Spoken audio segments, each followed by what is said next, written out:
오늘 이제 삽입을 좀 하셔야 되죠? 같이 삽입 설명해 드릴 테니까 하고, 삽입은 가능하면 다 같이 볼 수 있어요. 자, 앞을 보십시오. 삽입 얘기 좀 합시다.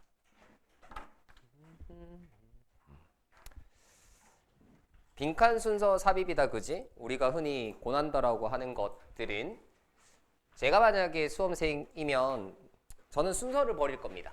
삽입보다. 그리고 순서를 버렸는데도 아직 위기다. 삽입을 버릴 겁니다. 사실 빈칸이 그래도 논리적으로 풀기엔 제일 적합하고, 순삽은 감을 배제할 수 없는 영역이라 순삽은 좀 힘들어요. 그러니까 좀 장기적으로 보셔야 되는 게 있어요. 대신에 순삽은 명확한 게 있지. 쉬운 문제는 확 쉬워요. 어려운 건 확 어렵고. 그래서 쉬운 거 4점은 챙기시는 구조로 연습을 좀 하시고, 어려운 거 3점은 뭐 맞춰보겠다는 생각으로 열심히 준비해 봐야겠죠. 그치? 잘 보세요. 조금 이제 올해부터는 다른 방향으로 접근을 하려고 합니다. 풀어드리는 방향인데, 가장 큰 차이가 뭐냐면 읽어가는 순서예요. 첫 번째, 우리는 습관적으로 원래 주어진 문장을 읽고 지문을 읽어요. 그치? 근데 이게 단점이 명확한데, 이제부터는 지문을 먼저 읽었으면 합니다. 고민을 좀 해봤는데요. 지문을 먼저 읽었으면 좋겠어요. 지문을 읽고 난 다음에, 그 다음에 주어진 문장, 내가 삽입해야 되는 주어진 문장으로 가는 게 맞는 것 같다. 그죠? 이유를 조금 생각을 해보시면 좋겠는데, 원래요, 그러니까 예전과 좀 달라진 건 주어진 문장에서의 시그널이 별로 막 안 세요. 그러니까 여러분이 막 써먹을 수 있을 만큼 엄청 좋은 것들이 많지가 않아. 그에 비해서 여러분이 이 문장을 먼저 읽는 순간 아주 안 좋은 행위를 하기 시작하죠. 뭐 하시는 거예요? 지문이 막 이렇게 있어요. 그죠? 그럼 지문 안에 번호가 있겠죠? 열심히 괄호가 있습니다. 1번, 2번, 3번 쭉쭉쭉 있어요. 이게 본능적인 것 같아. 내가 아무리 생각해도. 문장을 읽고 나면 그 자리마다 여러분이 어떤 생각을 한 번은 하는 거지. 답이 될 수 있지 않을까? 그러니까 적합한가? 이 자리에 넣으면 말이 되나?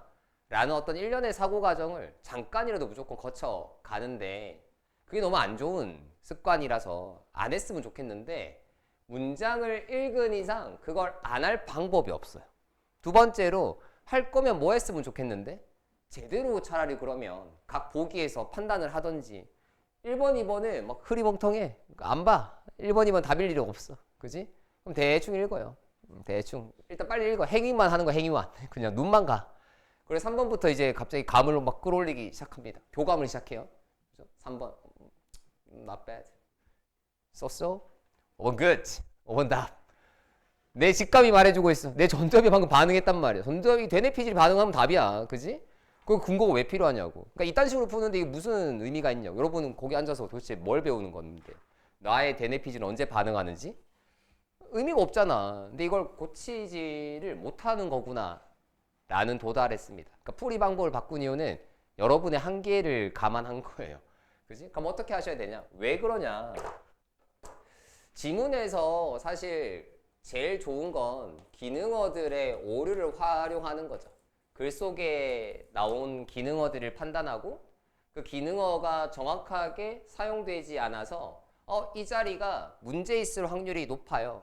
그래서 주어진 문장 넣어보시면 그렇게 생겼던 오류가 뭐해질 거예요? 사라질 거예요. 조금 더 도식을 해보면, 내가 3번 문장을 읽으면서 벗이 있는 거예요. 벗이. 그죠? 그래서 기능어는 성립 조건이 뭐였죠? 순서할 때도 말씀드렸죠? 100%여야 됩니다.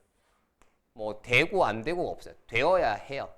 그래서 내가 열심히 문장을 읽어요. 여기 읽었던 문장 B를 가지고 벗을 물고 들어갑니다. 앞에 있는 문장과 엮었을 때 이거 벗이 된다 안 된다 생각을 해보는데 얼음한 거야. 여기서 중요한 게 뭐냐면, 명확하게 틀렸어 라고 안 하셔도 돼. 이거 내가 봤을 때 되는지 안 되는지 긴가민가 해요. 그럼 다 확인하셔야 돼요. 이해되니? 그러면 내가 느낀 점이 생겼지. 벗이 걸리는 점이 없다. 이게 필요한 거야. 이게 근거야. 걸리는 점이 없다. 그럼 그걸 그대로 들고 이제 어디로 가? 그 느낌을 그대로 들고 주어진 문장으로 가죠. 그럼 주어진 문장과 연결해서 읽어봤을 때 내가 아까 찝찝하다고 느꼈던 부분이 해소가 되어야 돼요. 그게 기능어 오류의 해결입니다. 막연하게 벗이 안 돼, 벗이 돼 라고 표현하기보다는 연결해서 안 된다는 부분을 명확히 해야 되는 것도 이해가 됩니다. 그래서 오류를 찾고 오류가 해결되는 것을 판단하면 이거만큼 명확하게 답인 게 없거든요. 이랬는데 답이 아닌 경우가 없어요. 최소한 일단 수능과 평가는 없어요. 그럼 믿고 쓸 수 있는 전략이잖아요. 그래서 이걸 썼으면 좋겠는데, 즉 기능어 오류라는 걸 활용해서 풀었으면 좋겠는데 주구장창 이 자리가 답이니 아니니 이 짓을 하고 있으니 뭐에 집중을 못해요? 글 안에 집중을 못해. 글에 집중해야 보이는데 멀티가 되면 차라리 하던지, 멀티도 안 되는 놈들이 자꾸 멀티를 하겠대요. 그럼 어떻게? 포기해. 그냥 넣는 거. 처음에 주어진 문장. 그래서 기능어 오류적으로 접근을 합니다. 그럼 무조건 모든 문제가 기능어 오류를 풀려요? 아니겠지. 멀쩡한 글도 있어요. 그럼 그때부터는 어쩔 수 없이 뭐 하셔야 돼요? 내가 이만큼 확인했는데 글이 괜찮아요. 대신에 얻은 게 있지. 맥락. 이런 글이구나. 내가 지금 다루고 있는 글의 소재가 이거고 소재에 대한 내용이 이런 방향성이구나. 그럼 맥락을 통해서 난 뭐 할 수 있어요? 주어진 문장에 대한 해석이 훨씬 더 깊어요. 예전에는 한번 읽고 지문 읽고 또 읽어. 그래서 재정의라고 표현했어요. 재정의. 읽었던 문장을 다시 생각해보자의 개념이었다면 지금은 그냥 한 번에 제대로 맥락 잡아서 제대로 한 번에 읽으세요 라고 보시면 돼요. 차이점은 제가 이렇게도 생각해보고 저렇게도 해봤는데 안 좋은 점은 하나야. 주어진 문장에서 명확한 어떤 시그널이나 사용할 만한 단서들을 쓸 수가 없어요. 글을 읽어가면서. 근데 내가 아무리 생각해도 어차피 니는 못 써. 그러니까 높은 확률로 못 쓸 확률이 높아. 그러니까 아는 사람 눈에, 그러니까 1등급을 꾸준히 맞는 사람 눈에는 조금 손해인 방식일 수는 있지만 그렇다 해서 내가 지문을 읽고 주어진 문장을 보면 그 단서를 쓸 수가 없냐? 그건 또 아니에요. 쓰려면 써. 한 10초 정도의 손실이다. 굳이 시간으로 따지면. 근데 10초 정도 손실 봐 그냥. 나쁘지 않은 것 같아요. 그래서 요 정도의 순서를 따라가서 기능어 오류 해결하고 기능어 오류가 아닌 거 확인했으면 맥락 반영해서 주어진 문장을 이해하겠죠. 주어진 문장에 대한 이해를 하고 나면 어쩔 수 없이 무슨 꼴로 가야 돼요? 이제 대입형으로 가야 돼요.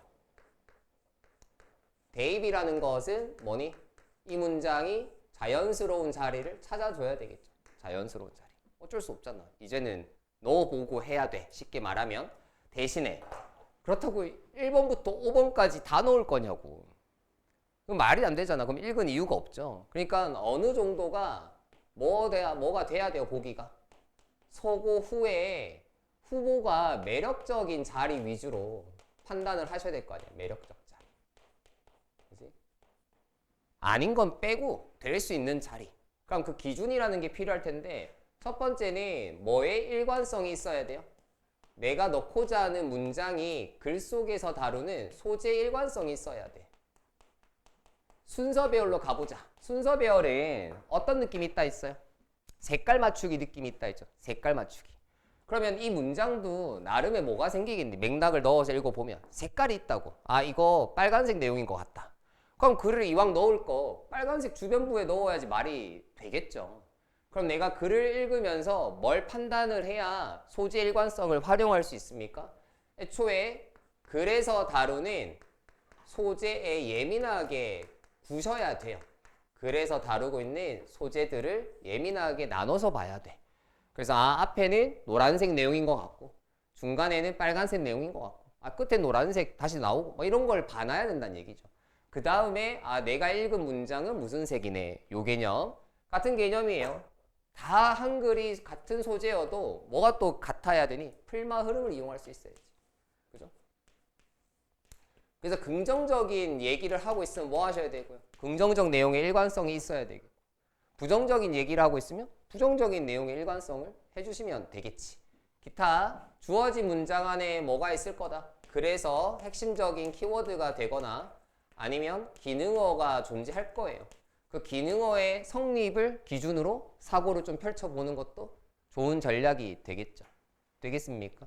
그래서 어떤 걸 결국 잘해야 되냐면 여기가 핵심이에요.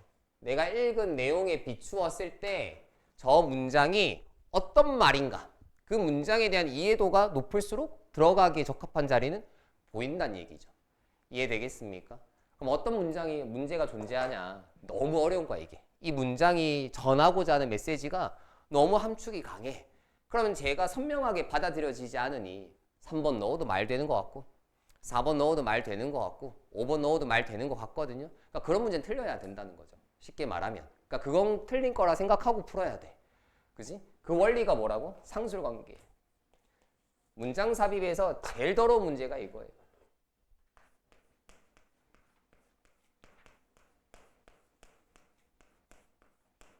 빰빰빰빰. 라는 흐름 속에 내가 집어넣어야 되는 것 또한 A. 아주 절망적 상황이죠.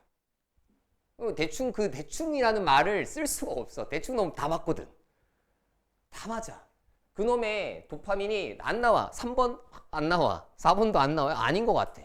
아니면 여기도 될 것 같은 느낌은 여기도 똑같이 돼. 왜? 인상이 같으니까. 뭐가 높아져요? 디테일이 높아지죠. 그래서 이런 문제들은 당연히 뭘 요구합니다. 정확한 해석을 요구하죠. 그 대신에 정확한 기본적인 이건 있어야 될 거 아니야. 항상 말하지. 오답 오류에 대한 제기가 오면 대응을 해야 될 거 아니에요. 문제 낸 사람이. 그럼 뭐라 그래? 손 올려 보세요. 안 느껴져요? 여기가 느낌 빡 오잖아요. 이렇게 얘기하지 않는다고. 이해되겠습니까? 39번에 이의제기 왔는데요. 평가원장 아저씨가 와가지고 보이시죠? 피질 반응하는 거. 여기잖아요. 이렇게 얘기 안 해요. 그럼 뭔가 명확한 논리라는 걸 들이밀어야 되겠죠? 그지? 그때 쓰는 게 상술관계입니다. 상술관계의 원리의 기본은 뭐죠? 점점 더 구체적으로. 되겠습니까? 점점 더 구체적으로. 그래서 상술도를 짜줘야 돼. 같은 말이 다 같은 말이야. 그러니까 완전 자세한 거냐, 덜 자세한 거냐, 완전 두루뭉술한 거냐에 따라서 단계별로 맞춰서 넣어주시면 됩니다. 됐죠? 이런 문제는 드물어요. 굳이 따지면 올해 마지막 수능 문제가 이 형태예요. 올해 마지막 수능 문제가. 그래서 이런 케이스였던 것 같다. 자, 삽입은 이 정도가 답니다. 그래서 제 생각에는 높은 확률로 기능어 오류를 활용한 문제 요것만 잘 해도 일단 80%는 풀려요. 착각하는 게 있는데 3점짜리는 무조건 막 대입형일 것 같다라는 착각이 있어요. 기능어로 던져줄 때가 있습니다. 그럼 그거까지 챙기면 그 해는 삽입 완전 쉽게 챙겨가는 거죠. 그래서 목숨 걸고 뭐 한다? 글 속에 있는 기능어를 좀 뭐 하셔야 돼요? 신경 쓰셔야 됩니다. 이제는 약간의 팁의 영역으로 가볼게요. 팁의 영역으로 갈 건데 첫 번째 기능어는 있잖아요. 어디에도 있고 어디에도 있다? 문장 앞에도 있고요. 중간에도 있고요. 끝에도 있어요. 고객님들. 제발요. 기능어 찾으라 그러면 앞대가리에만 관심 주는 인간들이 계십니다. 그러면 정작 중요한 건 다 놓쳐요. 정신 바짝 차려야 돼요. 중간에 있을지 끝에 있을지 몰라. 그래서 우리가 이 안에서 집중을 해도 놓치는 게 기능어인데 대입하는 사고를 하면서 기능어 찾으려고 하니 자꾸 빠져나가는 거예요. 기능어들이. 그래서 항상 끝까지 읽으면서 집중할 것. 두 번째, 기능어가 없어요. 어떻게 할 겁니까? 기능어가 없습니다. 선생님 저 연결을 다 확인하려고 했는데 제가 읽은 이 문제는 아무것도 없는데요. 기능어가. 기능어 없다 이꼴은 상술관계를 판단하시면 됩니다. 앞에 읽었던 내용을 쌓아가는 중이어야 돼요. 이해되겠어? 그럼 어떤 경우에는 후보에 올려야 되는 거죠? 어떤 경우에 후보에 올려야 돼요? 이제부터 단절에 예민해지셔야 됩니다. 여러분이 말하는 거 이렇게 말하잖아요. 갑자기. 여러분의 워딩을 빌리면 왜 3번 했어? 아니 갑자기요. 뜬금없이요. 이렇게 표현을 하는 것들이 정확히 말하면 단절인데 단절 중 일부예요. 단절은 뭐랑은 다른 개념이냐면 글이 어색한데요랑은 다른 개념이야. 여러분이 잘 찾는 단절은 어색한 단절인 거예요. 흐름을 받아가면서 단절을 만드는 것이 아니라 너무 급격하게 전환되니까 이상하다 느끼는 거죠. 그럼 단절은 꼭 어색해야 돼요? 아니요. 어색하지 않은 단절 많아요. 첫 번째, 그럼 단절에 대한 개념은요. 소재가 바뀌겠죠. 소재 전환이죠. 하고 있는 내용이 달라요. 됐니? 두 번째, 뭐가 바뀔 수 있어요? 긍부정 전환이죠. 이거에서 많이 본 걸 거예요. 이제 긍부정 전환이에요. 되겠습니까? 그 다음에 상술도 전환이에요. 상술도의 차이가 납니다. 상술된 정도가 달라요. 그래서 더더더 자세하게 빠져나가는 구간이 있으면 그 구간도 나누셔야 돼요. 그치? 그럼 이렇게 내가 단절감을 느낀다 이 꼴은 그거 뭐 하는 자리에 가까워요? 대입해 봐야 될 자리에 사실 가까운 거예요. 단절이기 때문에 그 자리에 대입하는 겁니다. 이해되겠어? 단절은 쉽게 말하면 글에 뭘 만들어 준 거예요? 구간을 만들어 준 거죠. 대입의 원리는 뭐예요? 주어진 문장은 어느 구간에 쓰일 만한 내용인지 판단하고 어울리는 구간에 뭐 해보라? 넣어보고 해석해서 판단하라는 얘기예요. 되겠습니까? 그럼 애초에 글을 읽을 때 뭘 잘 봐놓지 못하면 단절감을 잘 잡아놓지 못해. 그래서 글의 내용을 뭐 하지 못했어? 구분하지 못했어요. 그럼 아무리 문장을 잘 읽어도 넣을 만한 자리는 안 보입니다. 이해되셨습니까? 그럼 지금부터 연습을 하셔야 되는 게 뭐예요? 단절감이 있는 자리인가? 여기까지 왔어. 그럼 할 말을 다 했습니다. 이게 다예요. 수능은 개꿀이에요, 영어는. 한바닥이에요, 한바닥. 이론이 뭐가 없어요. 고난도 유형이라고 해봤자. 자, 중요한 거 이제부터 가자. 원리는 똑같아요. 어차피 여러분이 하셔야 되는 거, 삽입을 이렇게 푸는 게 맞겠구나에 대한 데이터가 필요합니다. 그죠? 어떤 방식을 정할 때는 무조건 뭐가 필요하죠? 근거 있는 출처가 필요하죠. 그래서 지금부터 수능 문제들을 푸는 이유는요. 이렇게 풀어도 괜찮은지 확인해야 돼요. 이해되겠습니까? 수능 문제에서 요하는 것. 제일 먼저 걱정되는 거 이거 아닌가? 주어진 문장을 먼저 읽지 않으면 정말 괜찮을 것인가? 왜?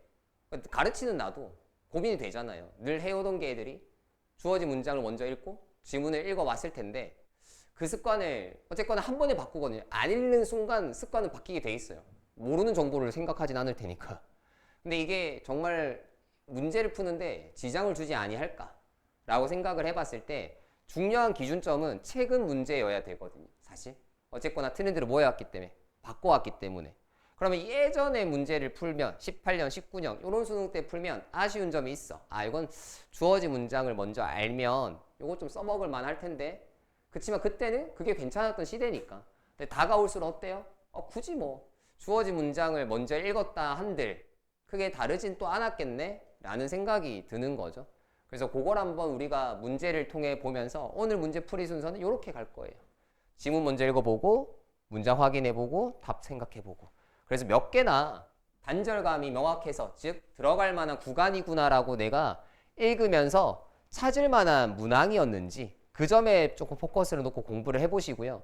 납득이 돼. 수능 문제도 충분히 정답인 자리가 단절이 명확하네 라고 하면 앞으로 어디에 목숨 걸고 가는 거야? 단절 찾기나 열심히 하는 거야. 되겠습니까? 좋습니다. 오케이. 문제를 좀 같이 풀어볼게요. 우와!